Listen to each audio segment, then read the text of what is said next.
August 29 മുതൽ September 4 വരെ Malabar gold and diamonds അവതരിപ്പിക്കുന്ന ലൈറ്റ് വെയ്റ്റ് ജ്വല്ലറി ഷോ നമ്മുടെ നിലമ്പൂർ ഷോറൂമിൽ.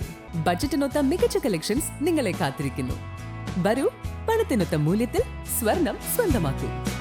ലോക ആദിവാസി ദിനത്തോടനുബന്ധിച്ച് കീസ്റ്റോൺ ഫൗണ്ടേഷനും കരുളായി മൈലമ്പാറ ഗ്രാമമലയാളം വായനശാലയും സംയുക്തമായി ആദിവാസി ദിനാചരണം നടത്തി. കരുളായി ഗ്രാമപഞ്ചായത്ത് പ്രസിഡന്റ് കെ പി ഷീജ ഉദ്ഘാടനം ചെയ്തു. ഗോത്രവിഭാഗത്തിലെ കുട്ടികൾക്കായി ചിത്രരചന, ഉപന്യാസം, പരമ്പരാഗത പ്രസവ ശുശ്രൂഷകളെക്കുറിച്ചുള്ള അറിവുകളുടെ അവതരണം തുടങ്ങിയവ പരിപാടിയുടെ ഭാഗമായി നടന്നു.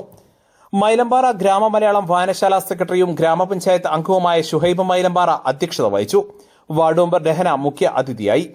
പരമ്പരാഗത പ്രസവ ശുശ്രൂഷകൾ എന്ന വിഷയത്തിൽ തങ്കമ്മ തന്റെ അനുഭവങ്ങളിൽ നിന്നും പാരമ്പര്യ അറിവുകളിൽ നിന്നുമുള്ള വിവരങ്ങൾ പങ്കുവച്ചു. ഗോത്ര സമൂഹങ്ങളിൽ തലമുറകളായി കൈമാറി വന്ന പ്രസവ പരിചരണ രീതികളും അതുമായി ബന്ധപ്പെട്ട നാട്ടറിവുകളും അവർ വിശദീകരിച്ചു. കുട്ടികളുടെ ചിത്രരചന, ഉപന്യാസ മത്സരങ്ങളുടെ വിഷയവും പാരമ്പര്യ പ്രസവ രീതികളെ ഊന്നിയായിരുന്നു. ഇത്തവണത്തെ ഐക്യരാഷ്ട്രസഭയുടെ പ്രമേയം തന്നെ തദ്ദേശീയരായ വിഭാഗങ്ങളിലെ പ്രസവരക്ഷാ ശുശ്രൂഷകരെ ആദരിക്കൽ എന്നതായിരുന്നു. അതിനെ അടിസ്ഥാനപ്പെടുത്തിയായിരുന്നു പരിപാടികൾ സംഘടിപ്പിച്ചത്. നെടുങ്കയം, ഭൂമിക്കുത്ത്, മൈലമ്പാറ, വള്ളിക്കെട്ട് തുടങ്ങിയ ഊരുകളിലെ കുട്ടികളും കീസ്റ്റോണിലെ യൂത്ത് ലീഡേഴ്സ്, ഗവേഷകർ, ആരോഗ്യ പ്രവർത്തകർ എന്നിവർ പരിപാടിയുടെ ഭാഗമായി.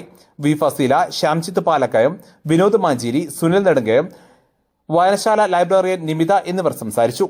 News bureau, Karulai.